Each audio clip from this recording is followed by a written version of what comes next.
আমরা কি এখানে ঠিক ঠিক ফিল করি কি আমরা বন্ধনে আছি বলি? এটা একটা খুব বড় প্রশ্ন।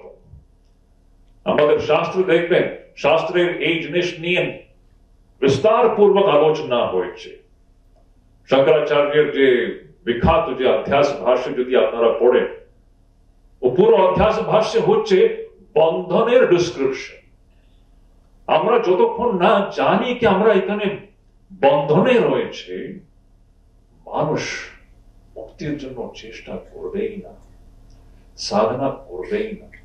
যদি আমরা এই বদ্ধ অবস্থাকে স্বাভাবিক মনে করি, if I take it for granted that this is the normal state of existence, এই যে বদ্ধ অবস্থা, আমরা যে এই যে শরীরের মধ্যে রয়েছি, একটা পুরুষ শরীর আছে, একটা স্ত্রী শরীর আছে, আর যে নানা রকম যে জন্ম মৃত্যুর মাঝখানে যে একটা নাটক চলছে, ভগবান শঙ্করাচার্যের যদি ভাষ্যে বলতে গেলে পুনরপি জননম পুনরপি মরণম পুনরপি জননী জঠরে শয়নম ইহ সংসারে খলু দুস্তারে কৃপয়া পারে পাহি মুরারে ভজ গোবিন্দম গোবিন্দম ভজ মূঢ়মতে প্রাপ্তে সন্নিহিতে মরণে नहीं नहीं रक्षति डोंकरिंकरण। মৃত্যু সামনে দাঁড়িয়ে আছে, কেউ আমাদেরকে বাঁচাতে পারবে না। কি আমরা জানি কি আমরা বন্ধনে বসে আছি? যদি মানুষ যদি জেনে যায় কি আমরা একটা বদ্ধ অবস্থার মধ্যে রয়েছে, মানুষ সেই বদ্ধ অবস্থা থেকে বেরোনোর জন্য ছটপট করবেই করবে। There will not be any other alternative left. আমরা কেন সাধনার মধ্যে আমাদের মন লাগছে না? কেন আমাদের মধ্যে বন্ধনের ভাব এখনো তীব্রভাবে আমরা ফিল করছি না? That is the reason. ঠাকুর আরেকটা উদাহরণ দিচ্ছে। উনি বলেন, একজন চোর আছে, ও চোর একটা রুমে রয়েছে, সেই বাড়ির সেই ঘরের পাশের ঘরে একটা বিরাট বড় সম্পত্তি রয়েছে, jewels and gems and pearls, gold ornaments সব রয়েছে ওখানে। এখনো চোর জানে না। যদি ওই চোরকে কেউ বলে দেয় যে পাশের ঘরে একটা বিরাট বড় অতুলনীয় একটা সম্পত্তি রয়েছে, এখন ওই চোরের কি অবস্থা হবে? কে সেই চোর কি রাত্রি ঘুমোতে পারবে? ও ছটপট করে যতক্ষণ না সেই সম্পত্তি চুরি করে নিয়ে যায়, ও চুপ বসতে পারবে না। আর একটা উদাহরণ আমি সবসময় বলি, মনে করুন একটা ছোট বাচ্চার জন্ম হলো, জেলের মধ্যেই জন্ম হলো, কারাগার মধ্যে। জাস্ট ফর অ্যান এক্সাম্পল, মনে করুন একজন বাচ্চার জন্ম হলো জেলের মধ্যে। সেই বাচ্চা সেই জেলের ভিতরেই বড় হচ্ছে, ওখানেই মায়ের সঙ্গে খাচ্ছে, খেলছে আর বড় হচ্ছে। ও জেলের বাইরে কিছু আছে বলে জানেই না। ও মনে করছে কি এটাই জগৎ, জেলের যে চার দিওয়ারি এটাই জগৎ বলে ধরে নিয়েছে। কখনো জানেই না যে জেলের বাইরে একটা বিরাট বড় একটা জগৎ আছে। এখন সেই যখন ও জেলের ভিতরের অবস্থাকে স্বাভাবিক যখন মনে করেছে, কি ওই ছেলের মধ্যে কখনো ওই জেল থেকে বেরিয়ে যাওয়ার ইচ্ছে থাকতে পারে? তবে যদি ওই ছেলেকে যদি বলে দেওয়া হয় কি বেটা দেখো, এই জেলের বাইরে একটা বিরাট বড় একটা সুন্দর একটা জগৎ রয়েছে, তুমি তার কল্পনাও করতে পারো না। তুমি যে ভাবো কি এই চার দেওয়ালের ভিতরে সব রয়েছে, এটা তোমার ভ্রান্তি।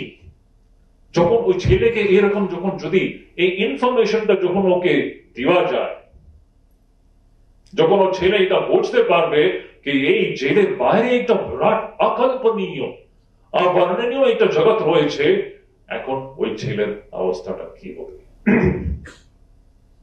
ঠিক ওই রকম আমাদেরই অবস্থা এরকম যে আমরা বেশিরভাগই আমরা দেখি আমাদের মধ্যে এই বন্ধনের ভাব, বন্ধনের যন্ত্রণার যে এক্সপিরিয়েন্সটা আমরা এখনো ফিল করে না। যদি মানুষ ঠিক ঢুকে এই বন্ধনের যে যন্ত্রণা যদি ফিল করে, তো মানুষ চুপ বসতে পারবে না। এটা হচ্ছে সবচেয়ে বড় একটা ইম্পর্টেন্ট জিনিস যে আমাদেরকে লক্ষ্য করতে হবে। এখন সমস্যাটা কোথায় রইল?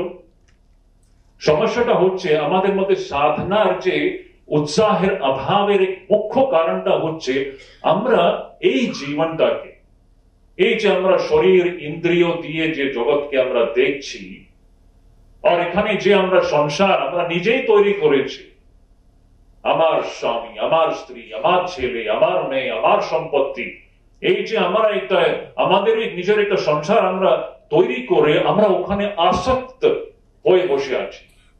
আসক্তি, ভেরি ইম্পর্টেন্ট পয়েন্ট। অ্যাটাচমেন্ট প্রচন্ড একটা জিনিস, মহামায়ার একটা খেলা। এই সংসারের প্রতি যে আমাদের একটা টান, একটা আসক্তি, আমরা এখানে ডুবে রয়েছে, এটাকে আমরা স্বাভাবিক মনে করে this is the biggest reason why we don't have enthusiasm for spiritual practices. যতক্ষণ আমরা এটাকে স্বাভাবিক বলে মনে করি, ধরে না এটা ঠিকই আছে, না এটা ঠিক নয়। মানুষের সত্য স্বরূপ টোটালি ডিফারেন্ট। উপনিষদের কথা, গীতার কথা, ভগবান শঙ্করাচার্য পাতায় পাতায় একটাই কথা বলেন, মানুষের আসল স্বরূপটা হচ্ছে নিত্য শুদ্ধ বুদ্ধ মুক্ত আত্মা।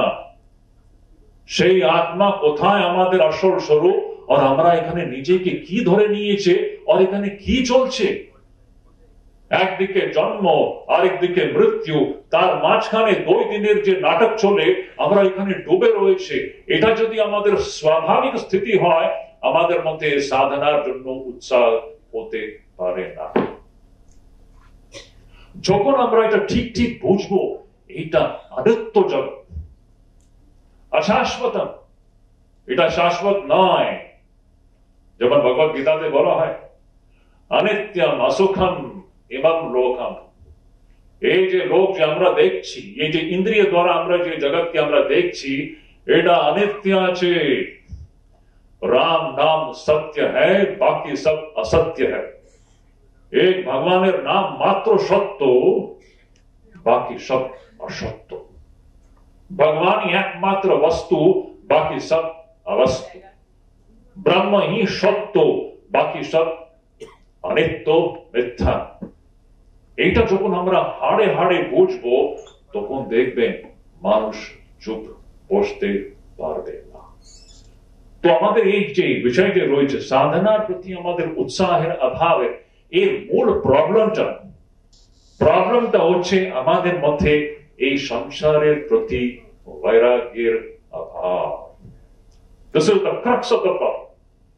This is the crux of the problem. এই দৃশ্য সংসারের প্রতি আমাদের মধ্যে বৈরাগ্যের অভাব, অনাসক্তির অভাব, দুটো জিনিস। যখন আমাদের মধ্যে ঠিক ঠিক অল্প বৈরাগ্য, তো তীব্র বৈরাগ্য তো পরে আসবে, আস্তে আস্তে আমাদের মধ্যে বৈরাগ্যের যে পরিমাণটা আমাদের জীবনে বাড়তে হবে, অনাসক্তি বাড়তে হবে। তখন দেখবেন যত বৈরাগ্য আর অনাসক্তির ভাব বাড়বে, ততই আমাদের জীবনে সাধনার প্রতি উৎসাহ